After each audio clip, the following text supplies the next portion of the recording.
All right, the negotiating period in free agency is well underway across the National Football League. And professional bag getter Kirk Cousins is on the move again.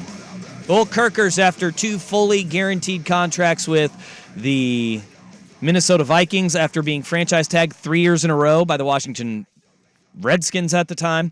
He is now a member of the Atlanta Falcons, something that we talked about last week as a possibility. A 4-year, $180 million deal, $100 million of which is reportedly guaranteed. And the Vikings wouldn't guarantee a penny. The Falcons said, bet.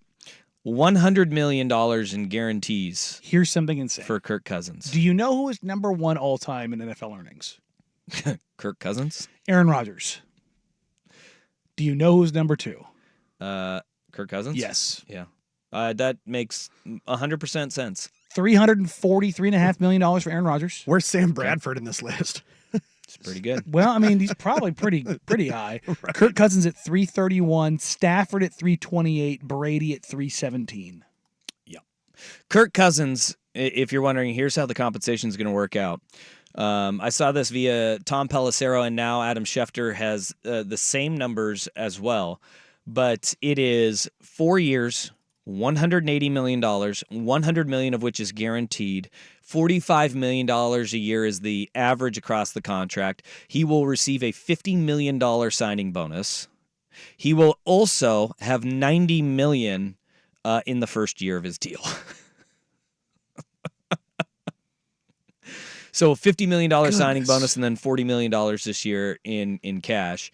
And then after that, though, coming if you off look an at Achilles it, tear. $10 million is guaranteed next year.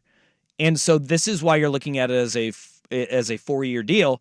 They have their outs after 2 years. So after next year, they have an out with Kirk Cousins to where if they're saying doesn't work out, not the right fit, he doesn't come back the from Achilles isn't whatever. Great. You're only connected to him for really this year for a ton of money, and then next year you got $10 million in guarantees. And you're not paying anybody right now as the Falcons. So you can front load the living bejesus out of this and then be like, oops, take backs. Yeah. It's a crazy amount of money. And he is 35 years old. So he'll be 39 at the end of this deal. And this is just the value of quarterback, right? And this is what desperation does to teams. And what the Minnesota Vikings said was, hey, we're not going to do this game anymore. Like, we are not going to hamper any sort of movement that we can make to put a roster around Kirk Cousins that can be competitive, because this is inherently the problem when you have fully guaranteed contracts in the NFL with the way that it affects your salary cap is it takes up all the money for anybody else to get. And having all that money in cash up front, you have to put in that escrow account in the National Football League. Mm-hmm. It's a lot of cash that you have to have on hand, and then it affects how you spend everywhere else. So Minnesota apparently is eyeing, according to Diana Rossini, Sam Darnold. Which I'm sure Justin Jefferson's going to be thrilled about that. Yes. And the other weird thing is the Vikings spent a truckload of money on Jonathan Greenard, and Danielle Hunter is going to likely be out the door. It's like, but why? You don't have a quarterback. Why are you investing in all this money other places already and you don't have a quarterback? Well, I see where they're trying to go here is if they finally have that flexibility to spend elsewhere to support a guy like, I guess, Sam Darnold. This just tells me they're going to draft somebody. Like they're going to go draft a quarterback. They are currently sitting, remember, we've discussed this, that 11, 12, 13 range where you have Minnesota, Denver, and Vegas all in a row. All three of those teams are needing quarterbacks right now. And so what's going to happen is this: when the first three go off the board, because it by all accounts, Bears are going to go Caleb Williams. The Commanders, apparently, the new report is that they're falling more and more in love with Jaden Daniels. The Patriots will go and get Drake May. And then you're at that fourth quarterback. Whether it's J.J. McCarthy, Michael Penix, Bo Nix, those are the three guys in that 4, 5, 6 range of quarterbacks. This is going to be the hairy part about you are reaching, and if those three teams are in order, which they are at 11, 12, and 13, with Minnesota being 11, Denver 12, Vegas 13. All of a sudden, all those teams that are in front of it, if you're New York, if you're Chicago, who's sitting at 9th, and you're saying, this is our second first-round pick, all right, what how are you going to grease the skids here so we can get a little bit more help here? Those teams are going to be jockeying for that position with whoever they fall in love with the fourth quarterback. The interesting thing about that is there does seem to be more and more noise about the Raiders pulling together draft capital and moving up to your Patriots at 3 to take Daniels. That well, and then Washington kind of throws the wrench in that because the latest report is they like Jaden Daniels. And I think that's probably going to be a reason to try to push up the draft capital to move back. Yeah. This Kirk Cousins going to Atlanta, it actually does affect a lot of things in the NFL. It all. Because we have Russell Wilson, who agreed to terms with the Pittsburgh Steelers. That one was, I mean, that was the we actually laid all this out, that if Kirk went to Atlanta, it made sense Russ going to Pittsburgh on the sweetheart of a deal, $1.2 million for Russell Wilson to be in Pittsburgh. Shout out the Broncos paying $34 million for Russ to play quarterback for the Steelers. That's right. Then you have Kirk Cousins now going down to Atlanta. Mm-hmm. What changes things, and then what actually hurts it even more, Justin Fields' trade value has absolutely plummeted because Kirk Cousins going to Atlanta. And Mac Jones being traded from New England to Jacksonville for a 6th-round pick, that hurts the value that the Bears were looking for. Got even sent more. out for a jugs machine. Because the two teams that were in that, all right, they're probably going to go out on a limb for a quarterback were Pittsburgh and Atlanta. They're now gone. Chicago's not going to send Justin Fields within the same division to Minnesota. And so you check them off the box. He's not going to go to Vegas and play for Luke Getsy, where Luke Getsy, remember, was the offensive coordinator for Chicago when Justin Fields said, I feel robotic out here early this past season. Yeah, I'm thrilled about that hire. So now you have, all right, where are the teams that need a quarterback that Justin Fields could go to? One, Atlanta, they're not going to be ponying up for a 2nd-round pick. You have Denver, Minnesota, and then is this the year that the Giants try to make a trade? And they're not going to give up a bunch of draft capital because they'll have Daniel Jones this year. Do you want to go and trade for a Justin Fields? And that thing is, that's probably the most likely landing spots for Field right now if he's going to be a starter. Otherwise, he's getting moved to a team where he's going to be a backup because Jones is coming off the surgery. But the Giants have an out after this year with Daniel Jones. Much like the Kirk Cousins deal, it was front-loaded with the addition. Like, it had a bunch of money in it. The dead cap hit is not that drastic. $11 million next year. So if they can if they get through this year and they're like, okay, take backs on Daniel Jones, but they bring in Fields and they're like, he sucks less. And you use your draft capital elsewhere, then you might have a little bit of a reset. But we've already seen that Saquon Barkley is gone. So the safety blanket that was there, he's gone. So you're going to bring Fields in to try to compete with no Saquon and no wide receivers? That's an interesting twist. It's a very deep wide receiver draft, and right now you're looking at New York. They have 2 second-round picks. Remember, they get Seattle's second-round pick this year due to the Leonard Williams trade.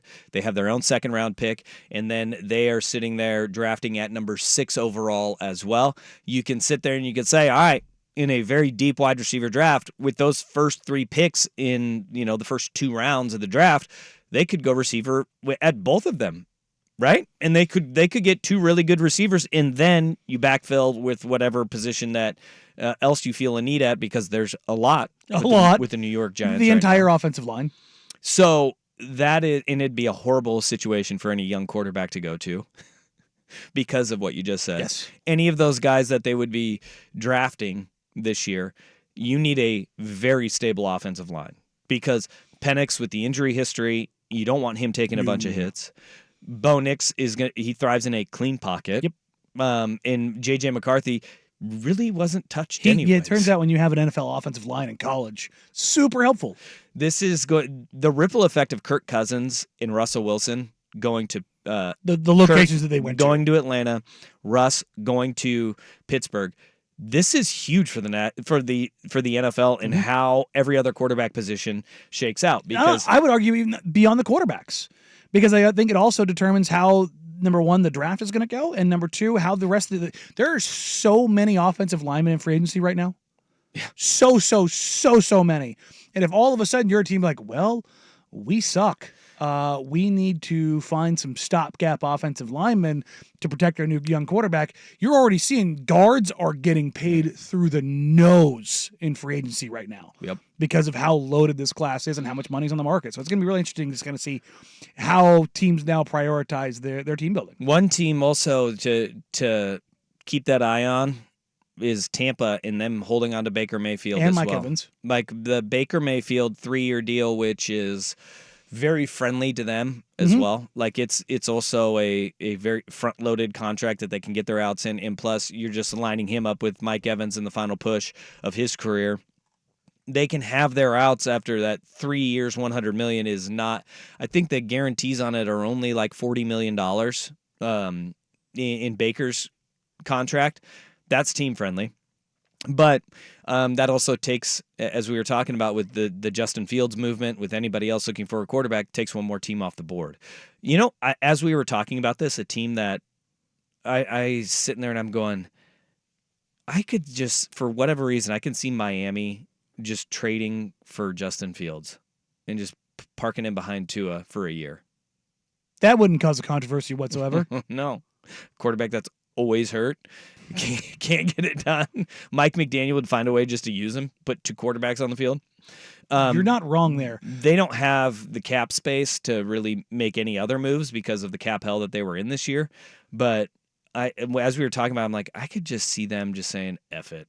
We're going to go out and trade a late round pick and try to see if we can squeeze Fields. Because salvageable. I don't think Chicago wants to send him to Minnesota. I know that Minnesota, they might become a player in this. Trading your quarterback within the same division, not great, Bob. It's tough to do in conference, let alone in division. No, because all he's going to do, you see them twice a year. He's just going to, even though Luke Getsy isn't the offensive coordinator, he's going to share all the secrets, all of them. How they attack you, how they feel about your roster, where the soft spots are in Chicago's roster. That's why you don't see movement, especially at the quarterback position within division like that. Totally unrelated. No, not totally unrelated, but quarterback-wise, the Steelers are going to be paying their starting quarterbacks, whatever combination of Pickett, Wilson, $5 million combined. Yeah, that's seems like a good value. It is, but at the same time, it's like the most valuable position in sports, and they have two guys that are very. Everybody's lost the faith in both of them in their Did you ever have faith in Pickett? No, I didn't. But everybody has lost the faith in Russell Wilson to be that guy. This is going to be a really interesting year because you have Deontay Johnson, George Pickens, Pat Freiermuth. You've got Najee Harris in the backfield. They've got weapons there. They've just got to have that stability at the play call. And Russell Wilson was not horrible last year. Like he was not horrible. Can I just say, nobody liked him around him, and he did not fit that system. What is this? 5 of the top 6 paid positions on the Steelers are on the defensive side of the ball. That's so very Steelers. Well, I don't know, Raider fan, because it looks like you're in that same position. That was a great pickup. Wilkins is a Christian Wilkins, Max Crosby duo. Defensive lineman, just signed or is going to sign on Wednesday with the Vegas Raiders, free agent out of Miami. That is a nasty front, and if you look at them, they're paying right now Devontae Adams. And then everybody else on defense. Yeah, they better find a way to pay somebody on the back end. That's for sure. That's where they're going to probably move next. Is you're going to look at the back end of that defense. You have to bolster. There is a lot of safeties in this free agent class. Yeah, and none of them. We're getting no traction at the safety position. They're going to keep them cheap. Quarterback is the big one. I still can't believe that Kirk Cousins is just the guy that continually gets all of this money. Kirk Cousins is good, and by the way, perfect fit in Atlanta. Perfect fit in Atlanta. They've got so many weapons around him. If they can keep him upright, they are going to put up points, and they are going to be a dangerous team in the Drake NFC London South. and Kyle Pitts have to be two of the happiest people on the planet. Just number one, a offensive coordinator. Number two, a quarterback who can actually get rid of the ball on time. Just how great is it to be a, middle of the road, slightly better than middle of the road NFL quarterback these days? Yeah. And who does look, good for him, good for Kirk, but who does he have naked pictures of? Hey, I'll tell you what, I think it says a lot more about Russell Wilson and the fact that Denver was just like, nope. Nah. Look at Kirk Cousins, and you look at Teammates like him. Russell Wilson. Teammates love him. Mm-hmm.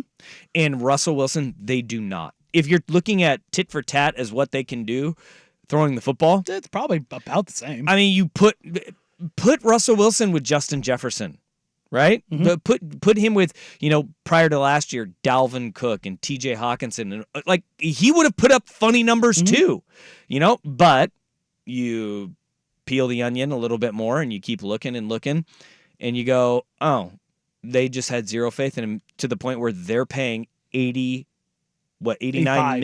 million for him not to play there and $35 million for him to play for the Steelers this year. It's crazy. Like that? You like that? Kirk does. All right, 503-864-6326. Quarterback is making moves.